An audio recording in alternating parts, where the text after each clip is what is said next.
오늘 본문은 창세기 이제 마지막 장 직전에 넘어가기 직전에 야곱이 그의 12아들들에게 전하는 그런 마지막 예언과 또 유언의 말씀을 이렇게 담고 있습니다. 오늘 야곱의 이 말은 단순한 아버지의 득담이라기보다 이스라엘 12지파의 그 미래를 선포하고 또 하나님의 구속사적인 그 경륜을 보여주는 말씀이라 할 수 있겠습니다. 특별히 오늘 보면 마지막 아들 베냐민에게 준 예언과 또 그 모든 예언을 마치고 또 숨을 거두는 그 야곱의 모습 속에서 우리가 함께 창세기를 쭉 큐티를 해오면서 그의 삶의 여정을 우리는 너무나 잘 압니다. 또 성경을 읽었기 때문에 또 특별히 이번 큐티를 하면서 야곱에 대해서 더 많이 묵상하는 시간을 가지셨죠. 그래서 성경 속에 먼 인물이 아니라 이렇게 이상한 피부치 같은 아주 내 옆에 가까운 이가 지금 세상을 떠나는 것 같은 그런 것도 좀 섭섭하고 떠나보내려고 하니까 섭섭하고 좀 안타까운 그런 마음이 어저께 큐티를 하면서 좀 그런 마음이 들었습니다. 그리고 좀 슬프기도 하고 이제 야곱을 떠나보내야 한다는, 육신적으로 떠나보내야 한다는 그런 마음이 좀 들기도 했습니다. 그리고 오늘 그 야곱의 그 모습 속에서 우리는 이 땅을 사는 동안 우리가 가져야 할 또 배워야 할 몇 가지를 중요한 신앙의 자세를 또 배울 수 있었습니다. 49장 27절 첫 절에 보니까 베냐민은 무릇 듣는 일이라 아침에는 빼앗은 것을 먹고 저녁에는 움킨 것을 나누리라 이렇게 야곱의 막내 아들 베냐민을 무엇에 비유를 하고 있습니까? 무릇 듣는 이리에 비유를 하고 있습니다. 그래서 이 예언은 베냐민 지파가 가질 그 용맹하고 호전적인 어떤 기질 그런 것들을 좀 잘 보여주고 있는 것 같습니다. 그리고 이들은 또 이제 이리들이나 이 베냐민 지파는 전투에서 그 얻고 승리할 것이지만 이 이리의 그 성향이 어떻게 쓰이느냐에 따라 그 결과가 달라질 수 있다는 것, 그 결과가 극명하게 달라질 수 있다는 것을 또 보여주고 있습니다. 그래서 악하게 쓰일 때와 선하게 쓰일 때의 모습들이 완전히 달라질 것 같아요. 악하게 쓰일 때의 예를 제가 한번 어저께 찾아보니까 사사기 19장에서 21장을 보니까 그때 어떤 사건이 일어나냐면 레위 지파의 한 사람이 자기 첩을 찾으러 기브아로 오죠. 그러니까 그 기브아에 있는 그 베냐민 지파들이 소돔 고모라에서 일어났던 비슷한 일들을 행합니다. 그래가지고 이 낮에 일어나 보니까 이제 이 레위 지파의 첩이 죽어 있었죠. 막 그 오늘 들어온 자를 내놔라 막 이렇게 땡깡을 부린 사람이 누구냐면 베냐민 지파 폭력배들이었어요. 그래서 그 베냐민 그 지파의 폭력배들한테 이 첩을 내주죠. 첩을 내주니까 이렇게 이게 못된 행동을 하고 아침까지 그렇게 하다가 이 첩이 문 앞에 죽어 있는 것을 보고 이 첩을 집으로 싣고 와서 어떻게 합니까? 12토막을 내어서 각 지파에 보내요. 그래서 이것을 온 이 12지파가 알고는 이 12지파가 이 베냐민 지파를 멸절을 하게 되는 어떤 그런 위기, 막 그래서 여자들을 이렇게 배우자들을 이 베냐민 지파에게 주지 않으니까 이 멸절하게 되는 그런 위기에 놓이는 그런 비참한 일들, 악한 일들, 악하게 쓰일 때는 이런 베냐민 지파가 악한 행동을 하게 됩니다. 그리고 선하게 쓰일 때는 또 어떤 모습이었냐면 어떤 선하게 쓰인 사람들의 예를 보니까 초대왕 사울왕이 있었죠. 그리고 모압을 물리친 왼손잡이 사사 에훗이 베냐민 지파에서 나왔습니다. 그리고 신약 시대에 와서 아주 훌륭한 우리 이렇게 사도 중에 한 사람 사도 바울이 베냐민 지파였어요. 그래서 이렇게 선하게 쓰일 때와 악하게 쓰일 때 이리의 모습은 확실히 다르다는 거. 이 열정을 가진, 그리고 바울의 열정은 주님께 그 드려진 물어 뜯는 이리의 그런 거룩한 용맹이었다, 이렇게 볼 수가 있습니다. 그래서 하나님께서는 우리 각자에게 특별한 그런 기질과 은사를 주셨습니다. 어떤 사람은 강한 추진력, 또 어떤 사람은 또 예리한 통찰력, 우리 원로 목사님처럼 이렇게 예리한 통찰력을 주신 분도 있고, 어떤 이는 뜨거운 열정, 우리 교회도 열정을 전부 다 열정을 가진 분들이에요. 그래서 이 열정이 오늘 이렇게 미라클 교회에 세우는 밑바탕이 되는 줄 믿습니다. 그리고 또 어떤 사람은 섬김의 은사, 아주 이렇게 어린아이부터 어른까지 이렇게 잘 세워서 또 우리 주일학교가 또 세워지고 있는 부분도 있죠. 그리고 또 뭐 악기로 섬기는 분들, 여러 가지 기질들, 은사들이 있어요. 그래서 그러면 나는 지금 현재 이렇게 내가 말씀을 듣는 나는, 말씀을 보는 큐티를 하는 나는 어디에 나의 기질이 어떤 기질이며 어디에 사용되어지고 있는가? 개인적인 그런 이익을 위해서 물어뜯는 그런 산한 이리로 사용되어지고 있는지, 아니면 주님의 영광을 위해서 헌신하며 싸우는 거룩한 용맹으로 성화되어 있는지 한번 나를 점검하며 돌아봐야 될 줄 믿습니다. 그래서 사도행전 1장 8절에 보니까 오직 성령이 너희에게 임하시면 너희가 권능을 받고 예루살렘과 온 유대와 사마리아와 땅끝까지 이르러 내 증인이 되리라 하시니라 라고 말씀하셨어요. 그래서 우리가 받은 권능과 기질은 땅끝까지 주님의 증인이 되기 위해서 사용되어져야 될 줄 믿습니다. 그래서 그런 어떤 우리 미라클 모든 성도님들이 되기를 주님의 이름으로 소망합니다. 그리고 28절에 보니까 이제 야곱이 어떤 모습입니까?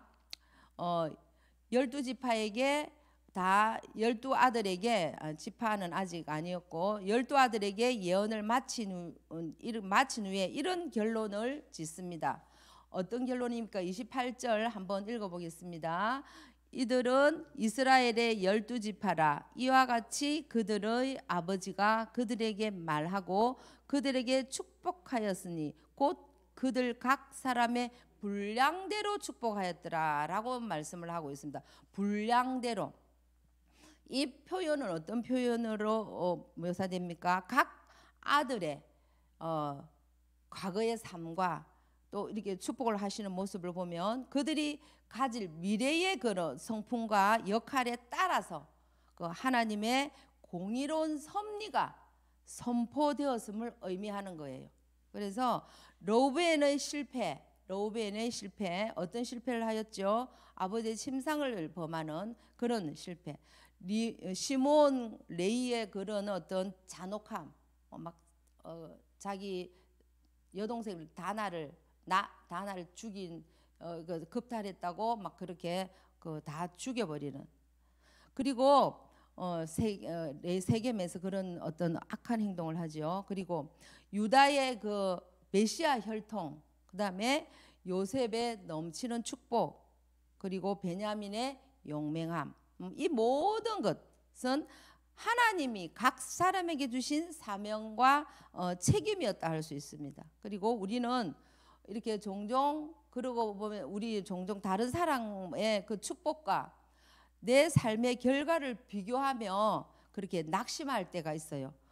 각 사람에게 주신 어떤 은사, 각 사람에게 분량대로 주신 그런 어떤 축복, 이런 것들이 있는데 그런 것들은 하나님이 공평하게 주시는 것이라는 것을 우리는 간과할 때가 너무 많습니다. 그리고 하나님은 우리가 감당할 수 있는 각자의 분량에 맞게 또 시험을 허락하시고 은사를 주시고 축복하신다는 것, 공평하신 하나님을 결코 잊어서는 안 될 줄 믿습니다. 그래서 우리는 때로는 어떤 생각을 하냐면, 나는 왜 저 사람같이 안 되고, 왜 나는 저런 축복을 못 받고, 왜 나는 이럴까라는 생각을 할 때가 종종 있습니다. 그게 깊어지면 어떻게 되겠습니까? 원망으로 가게 되더라고요. 부모를 원망하고 또 하나님을 원망하고 나 자신을 원망하고 그런 어떤 지경까지 이렇게 연결이 되어 버리더라고요. 그래서 우리 하나님은 공평하신 하나님이시다. 그래서 공평하신 하나님께서 분량대로 공평하게 그렇게 우리에게 은사를 주시고 축복을 해주셨다. 그래서 나의 삶이 지금 어떤 모습이든지 그것이 바로 하나님께서 나에게 주신 가장 적절한 분량임을 인정해야 될 줄 믿습니다. 예, 그래서 가장 우리 믿는 자들이 저는 개인적으로 어떤 자책을 많이 하면 왜 나는 전도가 잘 안 될까? 왜 나는 전도 열매를 못? 우리 원로 목사님 사람이 저렇게 나갔다 하면은 전도를 해서 등록을 시키는데 왜 나는 안 될까? 내가 열심히 안 했기 때문이죠. 내가 열심히 안 뛰었고 내가 열심히 안 했기 때문인데 그렇게 원망할 때가 저는 개인적으로 있습니다. 여러분들은 어떠신지. 그래서 고린도전서 10장 13절에 보니까 너희가 감당하지 못할 시험 당할 금을 허락하지 아니하시고 시험 당할 점에 또한 피할 길을 내사 너희로 능히 감당하게 하시느니라 이렇게 말씀하셨습니다. 그래서 하나님은 우리의 분량을 아시고 능히 감당할 힘을 주시는 줄 믿습니다. 우리는 다만 그 분량 속에서 충성하면 된다는 것입니다.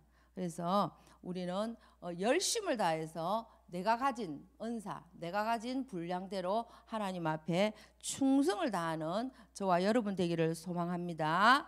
예, 그리고 29절, 33절 마지막으로 이제 야곱은 12아들에게 자신의 장래에 대해서 명하고 있습니다. 자신의 장래에 대해서 29절에 보니까 그가 그들에게 명하여 이르되 내가 내 조상들에게 돌아가리니 나를 햇사람 에브론의 밭에 있는 굴에 우리 선조와 함께 장사하라 이렇게 하고 33절에 야곱이 아들에게 명하기를 마치고 그 발을 침상에 모으고 숨을 거두니 그의 백성에게로 돌아갔더라 이렇게 말씀하고 있습니다.